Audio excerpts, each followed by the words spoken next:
Hello guys, welcome to my YouTube channel. কেমন আছো তোমরা? এখন আমরা কথা বলবো হচ্ছে বাংলাদেশের একটি সিনেমা নিয়ে, যেটা চরকিতে অ্যাভেলেবেল আছে।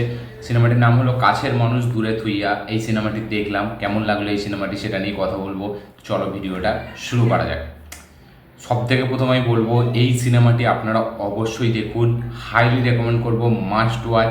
সিনেমাটি একবার জাস্ট দেখুন, মানে অন্যই লেভেলের একটা সিনেমা, অন্য রকম একটা সিনেমা। মানে অনেক দিন পর একটা এত সুন্দর রোম্যান্টিক ফিল্ম দেখলাম, মানে দেখার মতো ফিল্মটা। আপনারা জাস্ট ফিল্মটাকে দেখুন, মানে ফিল্মটার মধ্যে জাস্ট আপনারা হারিয়ে যাবেন, এমন একটা ফিল্ম ডিজাইন করেছে এখানে। এখানে হচ্ছে এই ফিল্মটা হচ্ছে সিয়াব সাইনের ফিল্ম, মানে যা রিসেন্টলি খুবই একটা বড় ওয়েব সিরিজ রিলিজ হয়েছে, গোলাম মামুন। ঠিক আছে, সেই সিরিজের ডিরেক্টর, ঠিক আছে, সেই এই সিনেমাটির ডিরেক্টর। এবং এখানে যে হিরো আমাদের, সে হচ্ছে প্রীতম হাসান, মানে যার লাগে উড়াধুরা গানটা যে গেয়েছে তুফান সিনেমায়, সেই হচ্ছে এখানে মেন হিরো, সেই সিঙ্গারটা। এবং তাসফিন বলে একটা নায়িকা আছে, তার সাথে একটা প্রীতম হাসানের প্রথম কাজ। এবার এই সিনেমাটা একটা রোম্যান্টিক সিনেমা, ঠিক আছে, মানে লাভ স্টোরি সিনেমা। সিনেমাটিকে যেভাবে প্রেজেন্ট করেছে, সত্যি বলছি ব্যাপক একটা সিনেমা। আপনারা জাস্ট একবার দেখুন সিনেমাটির প্রত্যেকটা সিনে জাস্ট আপনি নিজেকে কানেক্ট করবেন, নিজেকে রিলেট করবেন, এমন একটা সিনেমার ফার্স্ট হাফটা জাস্ট অসাধারণভাবে বিল্ড করা। ঠিক আছে, মানে ডিরেক্টর যে এত ছোট ছোট ডিটেলিং মানে ধ্যান দিয়েছে এটার জন্য, মানে সেটার জন্য তাকে মানে ব্যাপক একটা ফিল্ম আমি বলবো। মানে কি বলবো, এটা হেভি একটা ফিল্ম লেগেছে আমার। আমি জাস্ট দেখেছি ফিল্মটা কালকে, মানে দেখার মতো। আমি জাস্ট ভুলতে পারিনি এখনো ক্লাইম্যাক্সটা, জাস্ট আপনি ভুলতে পারবেন না। ক্লাইম্যাক্সের কিছু সিন ওফ, উল্টো রকম। মানে স্টোরিটা যদি আমি বলি সিনেমাতে, তো একটা ছেলে যার বাবা মা কেউ নেই, ছেলেটা অনাথ, সে একটা মেয়ের প্রেমে পড়ছে। এবার মেয়েটাদের বাড়ি থেকে, মানে যেহেতু ছেলেটা কিছু করে না, তার কিছু নেই, বাড়ি ভাড়ি কিছু নেই, তো তাই জন্য তাকে বলে সময় নিয়ে কিছু ইনকাম করতে, তারপরে এসে বিয়ের কথা বলতে। এবার সে ইনকাম করতে যাচ্ছে অস্ট্রেলিয়া, ঠিক আছে। এবার অস্ট্রেলিয়া গিয়ে তা এই যে দুজনের মধ্যে যে প্রেমটা, মানে লং ডিস্টেন্সের রিলেশনশিপ, ঠিক আছে, সেটা কীভাবে মানে ভেঙে যাচ্ছে, এইটাই হচ্ছে এই সিনেমাটি। এই সিনেমাটির মেন গল্পটাই হলো লং ডিস্টেন্স রিলেশনশিপস কীভাবে ম্যানেজ করতে হয়, কীভাবে হয়, হয় কি আদৌ হয় না, এই হচ্ছে গল্প। খুবই বেসিক একটা গল্প, খুবই নর্মাল একটা স্টোরি, আমরা প্রচুর দেখেছি। কিন্তু এই সিনেমাটি যেভাবে প্রেজেন্ট করেছে না, সত্যি বলছি, মানে উল্টো রকমভাবে। মানে প্রথমের মানে একদম স্টার্টিংয়ের, মানে সিনেমাটা যখন শুরু হয় তার কিছুক্ষণ পর থেকে কিছু কিছু সিন আছে, মানে জাস্ট আপনার প্রত্যেকের মনে হবে যে না, আমার সাথে এরকম এরকম ঘটেছে। এবং যারা অলরেডি এখন প্রেম করছে বা যারা করে ফেলেছে আগে, তাদের সাথে এই সিনেমাটি জাস্ট অন্যভাবে কানেক্ট হবে। ইমোশনাল সিনে জাস্ট মানে আপনাকে হিলিয়ে রেখে দেবে। কিছু কিছু ইমোশনাল সিন আছে। এবং এই যে লং ডিস্টেন্স রিলেশনশিপ, সেইখানে কি মানে একটা ছোট জিনিসও কতটা বড় ভুল হতে পারে। এবং এই যে মানে ভালোবাসা, ঠিক আছে, সেটার মধ্যে কতটা পজেসিভনেস মানে অন্যরকমভাবে দেখিয়েছে। এবং ক্লাইম্যাক্সটা সত্যি বলছি, জাস্ট সেখানে কোনো কথা নেই, সেখানে জাস্ট চুপচাপ দাঁড়িয়ে আছে। সেখানে জাস্ট এদের পারফরমেন্স দেখবেন, মানে খাস করে মেয়েটার অন্যই লেভেলের। মানে ক্লাইম্যাক্সটা দেখলে জাস্ট আপনি ভুলতে পারবেন না যে এরকমও ক্লাইম্যাক্স হয়। কোনো কথা নেই, জাস্ট দাঁড়িয়ে আছে সেই জায়গাটার মধ্যে, যে কাজ করেছে এরা, মানে ক্যামেরার মধ্যে উল্টো রকম। এবং এইখানে এই যে প্রেমটা হচ্ছে, সেইটাকে যেভাবে দেখিয়েছে, এত ন্যাচারালি দেখিয়েছে, এত মানে মানে রিয়েলিস্টিকভাবে দেখিয়েছে, যেটা হয়তো আমাদের এখানে সবার সাথেই হয়। এবং এই যে প্রীতম হাসান, তার প্রথমের দিকে যে পারফরমেন্স, সে তার স্টোরিটা যখন বলছে, তার স্টোরিটা যখন আমাদেরকে দেখাচ্ছে একটুখানি হালকা ব্যাক স্টোরি, জাস্ট অন্যরকম, মানে দেখার মতো সিনেমাটি। এবং যখন এই দূরে চলে যাচ্ছে লং ডিস্টেন্সের রিলেশনশিপ, এবার এখানে লং ডিস্টেন্সের রিলেশনশিপটাকে খুব ভালোভাবে মানে অনেক কিছু দিক দিয়ে বুঝিয়েছে।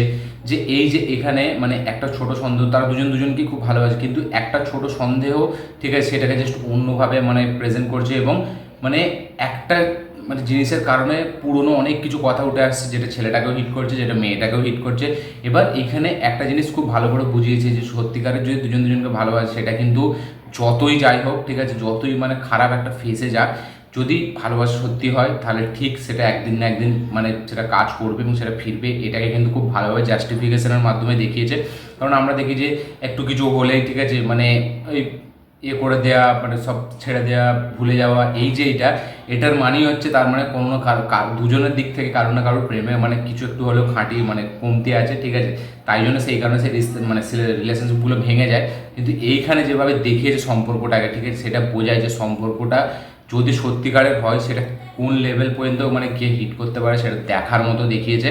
এবং এই সিনেমার কিছু কিছু ছোট ছোট সিন, কিছু কিছু দৃশ্য, কিছু কিছু ডায়লগস, ঠিক আছে, মানে কথাবার্তা, সেগুলো এত সুন্দর হিট করে, এত সুন্দর কানেক্ট করে, মানে জাস্ট অন্যরকম। এবং এই সিনেমাটির যেটা হাইলাইট, সেটা হচ্ছে মিউজিক। মানে ব্যাকগ্রাউন্ড মিউজিকটাকে যেভাবে ডিজাইন করেছে, এই যে একটা ছোটো ছোটো সিনে এমনভাবে মিউজিকটা চলতে থাকে, মানে সেটা অন্যরকমভাবে কাজ করে। সত্যি বলছি, এটা বলে বোঝানো যাবে না, এত সুন্দর মানে মিউজিকটাকে ডিজাইন করেছে। এবং একটা গান আছে ফিল্ম, একটা না দুটো গান, একটাই গান আছে ঠিক আছে, সেটা বারবার বাজতে থাকে, সেই গানটা জাস্ট আপনারা দেখুন।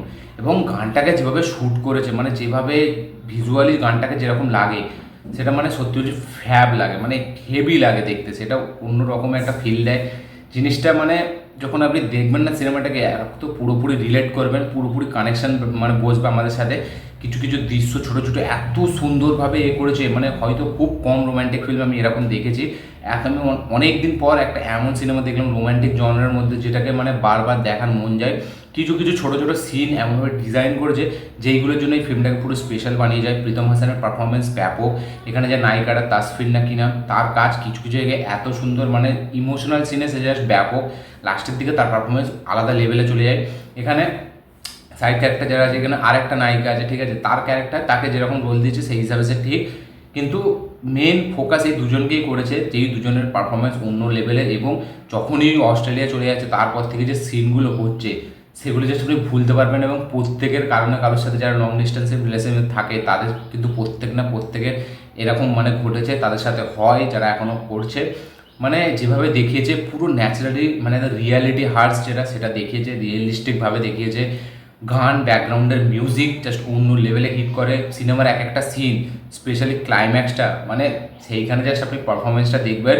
এবং ক্লাইম্যাক্সটা এতটা ইমোশনাল করে দেয়, মানে সেটা সত্যি বলছে খুবই ইমোশনাল করে দেয়। ব্যাপক একটা ক্লাইম্যাক্স হয়েছে ফিল্মটা দেখার সময়। যখন একটা ট্র্যাজেডি ঘটবে, তারপরে আমাদের সবসময় মনে হবে যে এই দুটো ক্যারেক্টার যেন একসাথে মিশে যায়, মানে তারা যেন সবসময় একসাথে থাকে। মানে ফিল্মটাকে এতটা কনভিনসিংলি প্রেজেন্ট করেছে না, সেইটা হচ্ছে ডিরেক্টরের কাজ। সিএফ সাইনের কাজ জাস্ট মারাত্মক লেভেলে সে কাজ করেছে, হেভি একটা ফিল্ম হয়েছে। আপনাদেরকে হাইলি রেকমেন্ড করবো এই সিনেমাটি দেখুন। দেখে অবশ্যই কমেন্ট করবেন যে আপনাদের কেমন লেগেছে। যারা এই ফিল্মটা রিলিজ হয়েছিল 22 মানে ফেব্রুয়ারি 22 তারিখে ঠিক আছে, এই বছরই। এবং এখন এটা অ্যাভেলেবেল হয়ে গেছে। আমার তো চরকিতে ছিল না সাবস্ক্রিপশান, তাই জন্য আমার দেখা হয়নি, এখন হয়ে গেছে, তাই জন্য ফিল্মটাকে দেখলাম। জাস্ট মারাত্মক একটা ফিল্ম হয়েছে, মানে হেভি, আমি জাস্ট বলে তার ব্যাপক একটা ফিল্ম। আপনারা দেখুন, মানে দেখার সময় জাস্ট আমার কথাটা মনে পড়বে যে আমি এতটা এই যে এক্সাইটমেন্ট হয়ে এত সুন্দরভাবে বলছি, এত চিৎকার করে বলছি, সেটার কারণ কি জাস্ট আপনারা দেখুন, কমেন্ট করবেন যে আপনাদের কি বক্তব্য ঠিক আছে। এবং এই ফিল্মটা সত্যি বলছি অন্য লেভেলে হিট করে। সম্পর্ক কী সেটা খুব ভালো করে বোঝায়, লং ডিস্টেন্সের রিলেশন সেটা খুব ভালো করে বোঝায়। জাস্ট আপনারা দেখুন, আমি আর বেশি কিছু বলবো না। আমার এই ভিডিওটি ভালো লাগে থাকলে লাইক, শেয়ার, কমেন্ট করে দিন। চ্যানেলটি নতুন হলে চ্যানেলটিকে সাবস্ক্রাইব করুন, বেল আইকনটি প্রেস করতে ভুলবেন না। দেখা হচ্ছে পরের ভিডিওতে, ততক্ষণের জন্য বাই।